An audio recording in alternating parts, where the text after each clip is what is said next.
YouTube. My name is Janelle. Welcome back to my channel.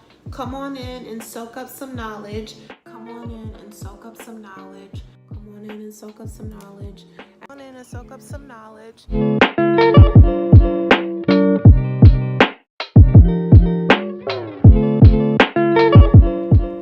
Hello YouTube. Welcome back to my channel. My name is Janelle. Come on in and soak up some knowledge. So as you can see by the title, this video is called Can He Still Use Me? Now, in the Bible, God used a lot of people, and contrary to what people think nowadays, that you have to be perfect to be used by God, that only if you are flawless can God use you. And from the stories and the parables and the things in the Bible, God used so many people who would not be considered perfect in this day and age. People who were sinners, people who had ailments and things that in nowadays people would consider is not, not perfect. So we're going to get into this and prove that God used people who were not, what people would think was perfect to be used by God. Because a lot of things have been happening lately. A lot of people have been having a lot of commentary on either me saying things of God or the fact that God chose to use me and things of this nature. So we're going to talk about it today. And the main person that we're going to focus on is Moses. And I chose Moses, although there's countless people in the Bible that were used by God who weren't perfect. Even people who broke his commandments and God still used them. So, but I chose Moses because Moses is believed of in a lot of religions and a lot of different groups of beliefs, or whatever you want to call it. People who believe in the Quran, it also mentions Moses. People who believe in the Torah, people who only believe in the Old Testament. There's a lot of groups of beliefs who have either some belief in the Bible or people in the Bible that believe in Moses. And this is why I chose him. Now, I believe strictly in the Bible. That's neither here nor there in this point of this conversation. I chose Moses because a lot of different people believe that Moses existed and he was a prophet of God and he was used by God. But Moses himself was not perfect. And this is what we're going to get into. So we're going to start in Exodus chapter 2, verses 2. Because Moses was abandoned as a child. He was abandoned. And we know there was reasons behind it. Pharaoh wanted any sons of the Hebrews to be killed. Basically, he knew the Hebrews were God's chosen people. He knew that they were strong in numbers. They were strong in strength. And he was afraid of them, basically. So him being an Egyptian, he wanted all the Hebrew sons killed. So when Moses was born, his mother actually didn't kill him and kept him. And then we get into the story. Even though he was abandoned for reasons, he could have been killed, but he was abandoned. He was still abandoned. He was still abandoned. And this goes to speak to a lot of people who maybe you didn't grow up with both your mother and your father. Maybe you were abandoned. Maybe you were adopted. Maybe you were in your family and you just didn't get the love that you deserved or the love that you wanted to have. But the thing is that God will use these things, which would be looked at as weakness in some people, or looked at as unjust, or looked at as shouldn't have been that way. He'll use these things and still use that person. Now, had Moses not been abandoned, he wouldn't have been able to be in Pharaoh's palace. He wouldn't have been able to be used in that way that he was used. But God used him anyway. So let's get into Exodus chapter 2. We're starting at verse 2. It says, "And the woman conceived, and she bare a son. And when she saw that he was a godly child, she hid him for 3 months. And when she could no longer hide him, she took for him an ark of flourish, and dabbed it with slime and with pitch, and put the child therein. And she laid in it the flags by the riverbank." So she put him in this little thing that she built in the river. Right? In verse 4 it says, "And his sister stood afar off and wit what was to be done to him." So the sister's watching what the mother was doing with the baby. Moses' sister. Now this is necessary because as it continues, Moses' sister also plays a part. Verse 5, "And the daughter of Pharaoh came down to wash herself at the river. and her maidens walked along by the riverside. And when she saw the ark among the flags, she sent her maid to fetch it. Verse 6. And when she opened it, she saw the child, and behold, the baby wept. And she had compassion on him and said, This is one of the Hebrews' children. Verse 7. Then said his sister, Moses' sister, to Pharaoh's daughter, Shall I go call to thee a nurse of the Hebrew women, that she may nurse the child for thee? And guess who she called? Verse 8. And Pharaoh's daughter said to her, Go. And the maid went and called the child's mother. So Moses' sister, which happened to be a maiden of Pharaoh's daughter, she's with Pharaoh's daughter when they find Moses in the riverbank. And his sister, Moses' sister, went and called Moses' own mother to nurse the child, to nurse Moses as a baby. Now, you can't tell me this isn't all working out, somehow mysteriously working out, but it's still God's plan. So, Moses started growing up.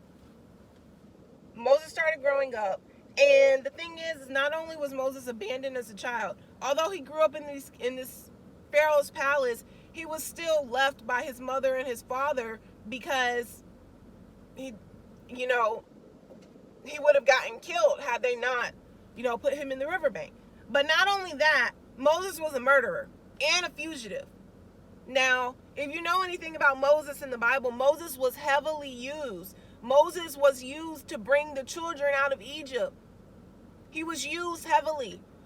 So many religions speak of him, but clearly in the Bible, he was so used. Now, you're probably thinking he's abandoned and he's a murderer and a fugitive, which we're going to get into that, but God still used him. So all you people who are making all these commentaries, oh, you're this, you're that, you used to be this, you used to do that. Yeah, you could say I used to do a lot of things, but that doesn't mean God can't use me.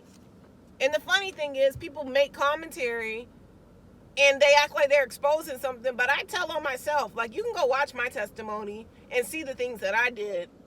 It's not a secret. Anyway, this is not about me. Let's get into Moses being a murderer. So in the same chapter 2 of Exodus, we're going to go down to verse 11. It says, And it came to pass in those days when Moses was grown, that he went out unto his brethren and looked on their burdens, and he spied an Egyptian smiting a Hebrew, one of his brothers. So, Moses is just lurking around, and he sees one of the Egyptians killing one of the Hebrews. Now, Moses knew he was Hebrew. Even though he was in this palace with the Egyptians, raised with them, he knew he was a Hebrew. So he's seeing an Egyptian kill one of the Hebrew. And then it says in verse 12, and he looked this way and that way. So Moses is like, who's around here? Who's out here? He looked this way and that way. And when he saw that there was no man, he slew the Egyptian and hid him in the sand. Moses is a killer. Yet God still used him. So, after Moses killed this man, it ended up that Pharaoh found out. Someone pointed him out and whatever. They were like, oh, I think he did it, whatever. So Moses went on the run. He ran from where he was at to somewhere else. And, a lot of things happen. He ends up having a wife, a kid, whatever. All of that happened. But still, after he's on the run being a fugitive, God is still going to use him. Let's go to chapter 3 of Exodus, and we're going to start at verse 2. Moses, remember, the same one that was abandoned, the same one who just killed a man and went on the run. Now, we know the commandments that God gave to Moses. Thou shalt not murder. That's one of them. So, and Moses, according to the Bible, was the one who wrote the 10 Commandments, who God literally spoke to write them. Yet he was a murderer himself, and God was that close to him to speak to him to write this, and God still used him to bring the children out of Egypt. Wow. Let's get into chapter 3, verse 2 of Exodus. And the angel of the Lord appeared unto him in a flame of fire out of the midst of a bush, and he looked, and behold, the bush burned with fire, but the bush was not consumed. Verse 3, and Moses said, I will now turn aside and see this great sight, why the bush is not burnt. Verse 4, and when the Lord saw that he turned aside to see, God called unto him out of the midst of the bush and said, Moses, Moses. And he said, here I am. Verse 5, and he drew not nigh hither. And he said, draw not nigh hither, and put off thy shoes from thy feet, for the place where thou standest is holy ground. So God's talking to Moses and saying, wait, don't come no closer. Take your shoes off, because this is holy ground. Right? Verse 5, moreover, he said, I am the God of thy father, the God of Abraham, the God of Isaac, and the God of Jacob. And Moses hid his face, for he was afraid to look upon God. So now, Moses, who's been abandoned, who's been killing people, he killed somebody, went on the run. Now, God appears to him. He sent supernatural sights, a burning bush. And then after Moses was like, you know what, I'm going to pay attention to this, because this is something. Why is this bush on fire, but it's not burnt? And then God spoke to him. Literally spoke to him and said, Moses, Moses. And Moses said, here I am. Moses is having a supernatural encounter with God. Supernatural. How else can you explain it? If you light a bush on fire right now, that bush is going to burn up. How else can you explain something just randomly happening and the bush is not burnt, and then God speaking out? This is supernatural. And this is something else that I want to make known to this. A lot of people have gifts from the Lord. It says in the Bible that God has lined up all spiritual gifts for us in heavenly places. It says in the Bible that the gifts and callings are without repentance. So God has gifted people with things. You may be a seer. You may be someone who can see things here in the natural that other people can't see. You may be someone who dreams dreams. What's the Bible say? In the last days that God will pour his spirit out upon all men. And they'll have visions and they'll dream dreams. So if you're one of these people, you're somebody gifted by God. These are gifts. These are gifts. If you're a singer, you know David in the Bible. Remember David? We're going to talk about him too. But he was a musician, and basically in all of Psalms are just like songs of him crying out to God, praising God. But that was a gift. If you're a musician, you're someone who worships God with your voice. You sing, you make music to praise him. These are gifts. And the thing is right now in this day and age, a lot of people have gifts from God. Supernatural gifts, some of the spiritual gifts that you can't just normally, like if you're a seer and no one else can see it, that's unique to you. But it's a gift that God's given you, and people are prostituting them. Either people are prostituting them and trying to get paid off their gifts that the Lord has given them, or they're using it for the wrong reasons. People who have dreams and can see, they may take that gift and try to develop it to use it psychically in order to make money, and they go to the occult with those gifts. But in the Bible it says the gifts and callings are without repentance. So he's not going to snatch that gift away from you because you choose to do wrong with it. And a lot of people in this day and age, they're using their gifts for the wrong reasons, or they're not using them at all. They're thinking, oh, I can't be used by God. You know, like I talk about in my videos, I had all these dreams and I didn't understand them. There's times I prayed to God, like, Lord, I want to stop dreaming. I don't want to dream anything because I don't know what to do with it. It's scaring me. It's making me afraid. Whatever the case is, I didn't want to dream. But the thing is that he gives people these things, and if you don't know what to do with it, or you don't know that God's calling you or using you, you'll let it go to waste. And the worst thing to let it go to waste is because you think you're not worthy of it. Now that's sad. Now this is why the title is, Can God Still Use Me? Yes, he can. We're seeing right now that he used murderers. He used people who are abandoned. You didn't grow up the way you should. You didn't have a perfect childhood. He's still using these type of people. So just because you may not be looked at as the usual suspect in these type of events, you didn't grow up in church your whole life. Your mother wasn't a pastor's wife and your dad wasn't a pastor. Or maybe you were born in a broken home where you didn't even know your dad, or you didn't even know your mom, or something like that. God can still use you. He can still use you. Don't let your gifts and your callings go to waste because you feel like you're not worthy. And don't prostitute your gifts that the Lord has given you to do evil with or to be someone in this world. I tell you, this spiritual gifts that he's giving you, no amount of money is going to suffice. If you have a prophetic calling on your life and God speaks to you, don't prostitute that. Don't try to get paid for that, because that gift, it's no monetary value to it. No amount of money is worth your gift. No, what? If God speaks to you, just straight up speaks to you, you can hear God's voice. What? Why would you want to prostitute that? That's an amazing gift. If you have the ability, like people who make rap music, like conscious rap music, but worshiping the Lord with it. If you have the ability to put words together, you're a poet. I used to love to write poetry. I still do write poetry and write songs and things like that. And not knowing, because I did it when I was in the world, not knowing that this is a gift from God. Not everybody can do that. But if you're someone who has that talent, you have that ability, worship God with it. I don't know how we got all the way over here. But anyway, let's keep going, because I don't want this music to be too long. It's hot in Georgia today. Oh, Lord, is it hot. But anyway, let's get into it.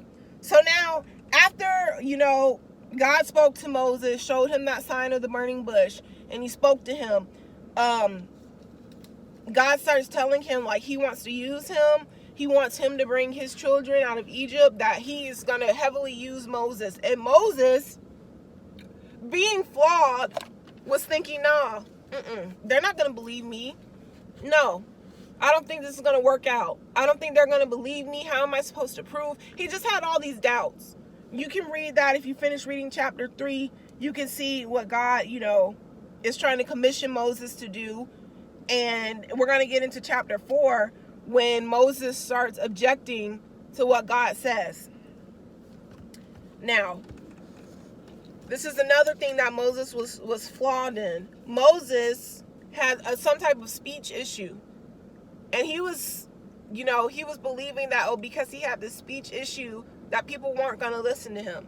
So let's get into chapter 4 of Exodus, verses 10 and 11. It says, Moses said unto the Lord, O my Lord, I am not eloquent, neither heretofore nor since thou hast spoken unto thy servant, but I am slow of speech and of a slow tongue.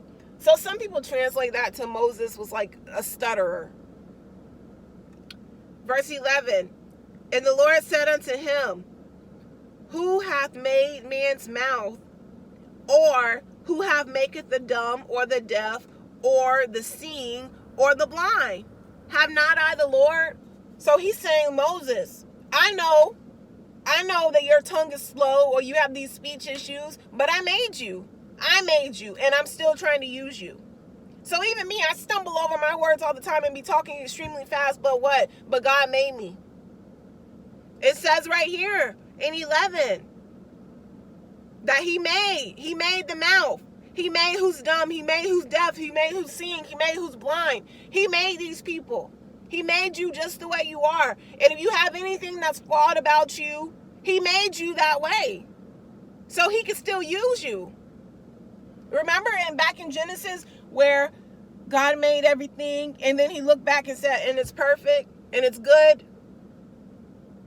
So if he made you the way you are, don't feel like because you have some type of flaw or some type of way that you think you're lacking in your perception, God made you that way for a reason. And that's just even better, because if you keep reading and you know the story of Moses, he did get the children out of Egypt. He did. And God worked with him and used him as a vessel to show Pharaoh all these plagues. And he hardens Pharaoh's heart. Hardened his heart so he wouldn't even believe. So Moses keep having to prove himself. Keep having to prove himself that he's a servant of God. Keep having to prove himself that God is everything. He kept having to prove it over and over again for 10 plagues. Now, Moses doubted this. Even though, it always blows my mind. He had this supernatural encounter of this burning bush and God straight up spoke to him. But yet, when God said, I want to use you, he's questioning it. and doubting it and being objective to it. Yet God still used him. I just find that so amazing. So for all you people who feel like, okay, God can't use me. God can't use me. I'm flawed. I'm messed up. I did a bunch of things. Maybe you murdered somebody. We don't know. Maybe you just are a convicted felon and you got out of prison. God can still use you. Maybe you're a girl that you used to be a stripper or something. God can still use you. Remember that woman at the well? A lot of people take that a parable of her at the well and think that she might have been a prostitute or like a whorish woman because she had all these husbands or men that she was with. What if you were that type of girl? What if you're that type of girl that just got around? God can still use you. Not only did he speak to that woman at the well, told her everything that she did in her life, and she became a believer, but then she went and told other people, this man he has to be the great I am. He has to be him. So she witnessed to other people. You can be a witness right now. You can be a witness. Look, I used to do this, but this God that I serve, he changed me. He made me new. What's the word say? Romans 8:28, it says, and we know that all things work together for good to them that love God and are called according to his purpose. So every single instance in your life, everything that you've ever been through, no matter what it is, if you love God and you're called according to his purpose, it's all working together for your good. I know that a lot of people have a lot of things to say on things that I've been through, things that I say, things that I believe. Like, people are literally mad that I believe in God. Why? I don't know. But whatever. If you've been on my channel since way back, since this Brother Polite thing, and I don't even want to speak on him, and I'm not, but since then you heard me talk about how I got molested, and I still feel like that's God's plan. And you heard me talk about, like, all those things of that nature, and you see my testimony video and my domestic violence things, and I still believe it's because of God's plan. Because if God had not took me through the things that he took me through, I wouldn't be able to witness to people who have been through that. The thing is, you people who are doubting that God can use me because I'm flawed, you people who are against me believing in God and thinking that, how can you have faith in a Bible? How can you believe in a Bible when history says this and when history says that, which I believe I don't even want to get into that because that's a whole other video. But you people who are doubting that, I don't care what you have to say. Screw what you have to say. I can witness to girls who've been through domestic violence. I can witness to girls who maybe you didn't grow up with your father the way you should have grown up with your father. I can witness to girls who've been objectified as women, like only looked at for your body or your face or whatever the case is, and no one looked at your mind, and no one poured that affection into you that you needed. I can witness to those people. I can witness to people who've been broken. I can witness to people who've been hurt. I can witness to people who went through things that most people don't normally go through, who didn't have that great life. And it's not just the women, because men go through these type of situations too. Men get hurt too. Men get broken too. They may not show it the way women do, but it happens to them. So all of you people saying and thinking that, oh, you've been through this and you did that, God's not using you. You're this type of, you think like you can say something to somebody and you went through this and you went that. What does the word say though? All things work together for the good of those who love you. He used murderers. Who else did he use? Because it wasn't just Moses. David. David was a murderer and an adulterer. He slept with somebody's wife. It speaks so much about not doing that in the Bible. And then he had the lady's Bathsheba's husband killed after he got her pregnant. But God still used him. And he said David was a man after his own heart.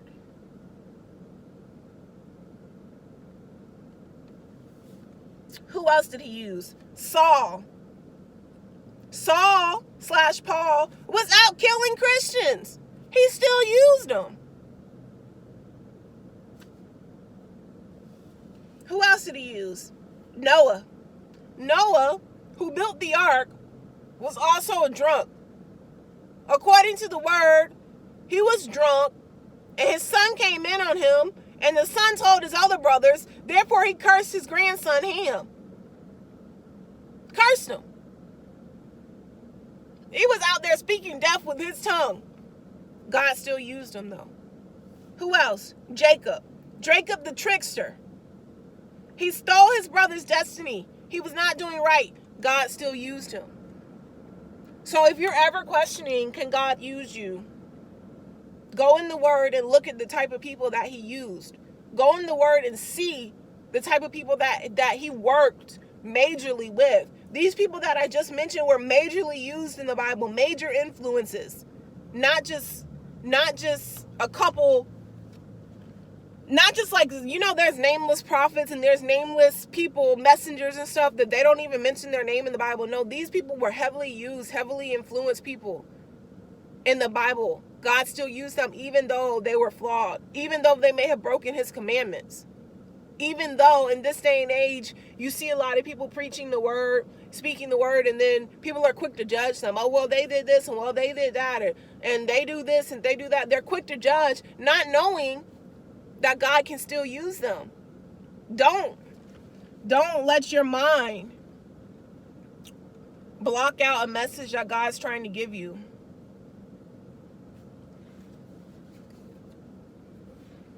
So, my name is Cara Janelle. Thank you for stopping by my channel. And I hope that you soaked up some knowledge today. Until next time, bye.